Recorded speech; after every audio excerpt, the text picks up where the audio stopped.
আসসালামু আলাইকুম। আশা করি সবাই ভালো আছেন। আজকে আমি আপনাদের সাথে নোনা ইলিশ দিয়ে পুঁইশাক রান্না করার রেসিপি শেয়ার করব। অনেকেই আছেন রান্নাটা খেতে পছন্দ করেন কিন্তু কিভাবে রান্না করে খেতে হয় সেটা জানেন না। কোনো সমস্যা নেই, ইনশাআল্লাহ আমি আছি তো। সহজভাবে ভিডিওটা শেয়ার করব, আশা করি ভালো লাগবে। মাঝারি সাইজের একটা নোনা ইলিশের উপরের মাথার অংশের অর্ধেকের একটু কম নিয়েছি।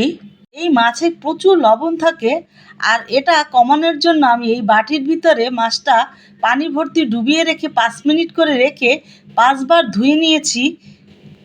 এক আঁটি পুঁইশাক নিয়েছি, আর এটা আমি ধুয়ে এভাবে কেটে নিয়েছি, আর ডাঁটাগুলো এভাবে নিয়েছি, মাঝখানটা চিরেও দিয়েছি যাতে লবণ ঝালটা ঢুকে।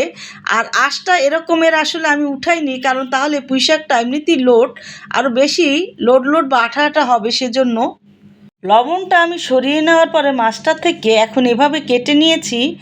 আর এটাতে একটা আষ্টে গন্ধ আসে, সেটা দূর করার জন্য হালকা একটু কুসুম গরম পানিতে 2 মিনিট ভিজিয়ে রেখে তারপর আবার ভালো পানি দিয়ে ধুয়ে নিব।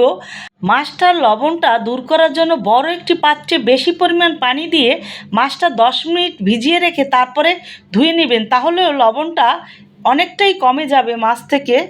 মিডিয়াম হিটে একটি কড়াই দিয়ে আমি 1/3 কাপ সয়াবিন তেল দিয়ে মাঝারি সাইজে 3টে কুচানো পেঁয়াজ দিয়ে পেঁয়াজটা 2 মিনিট ভেজে নিয়ে আমি এখানে বড় সাইজের একটি আলু এভাবে কেটে দিয়ে 5-6টা কাঁচামরিচ চিড়ে দিয়ে এখন ভেজে নেওয়ার পর 2 মিনিট আমি একটু পানি দিয়ে উঁচু করে 1 চামচ মরিচের গুঁড়ো দিয়েছি, আধা চামচ দিয়েছি হলুদের গুঁড়ো এবং আধা চামচের একটু কম জিরার গুঁড়ো দিয়ে একটু কষিয়ে নিয়ে আর একটু পানি দিয়ে মশলাটাকে ভালো করে কষিয়ে তেলটা বের করে নিয়ে আমি এখন ধুয়ে রাখা পুঁইশাকগুলো এর ভিতরে দিয়ে দিব।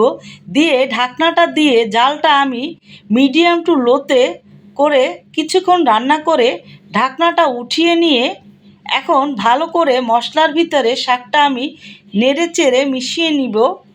ঢাকনাটা দিয়ে কম হিটে রান্না করে নিলে শাকটার ভিতর থেকে কিন্তু এমনিতেই পানি বের হবে, বাড়তি পানি এখন দেওয়ার দরকার নেই।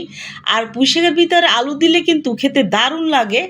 এখন আমি ঢাকনাটা দিয়ে আবারও কিছুক্ষণ রান্না করে নেওয়ার পরে জালটা কিন্তু আমার এখনও কমানো আছে, আবারও ভালো করে মিশিয়ে নেওয়ার পরে আমি এখন এখানে মাছটার ভিতরে স্বাদ মতো লবণ দিয়ে দিব, যেহেতু মাছেও আছে সেটা খেয়াল রেখে, তবে একেবারে হালকা। এখন মাছটা এবং শাকটা ভালো করে মিশিয়ে নেওয়ার পরে গরম পানি এখন এর ভিতরে দিয়ে, আর এই শাক রান্নাতে ঝোলটা একটু থাকবে, হালকাভাবে একটু নেড়ে মিশিয়ে নিয়ে জালটা এখন একেবারে বাড়িয়ে ঢাকনাটা দিয়ে আরও কিছুক্ষণ রান্না করে নিয়ে আবারও একটু ভালো করে মিশিয়ে নিব। ভিডিওটা দেখে এভাবে রান্না করবেন, তাহলে নোনা ইলিশের লবণটা বেশি হবে না এবং পুঁইশাক দিয়ে খেতে তো দারুণ লাগে। তৈরি হলো আমার নোনা ইলিশ দিয়ে পুঁইশাক রান্নার রেসিপি। ভিডিওটা ভালো লাগলে প্লিজ আমার চ্যানেলটা সাবস্ক্রাইব, লাইক, শেয়ার, কমেন্ট। সবাই ভালো থাকবেন। আল্লাহ হাফেজ।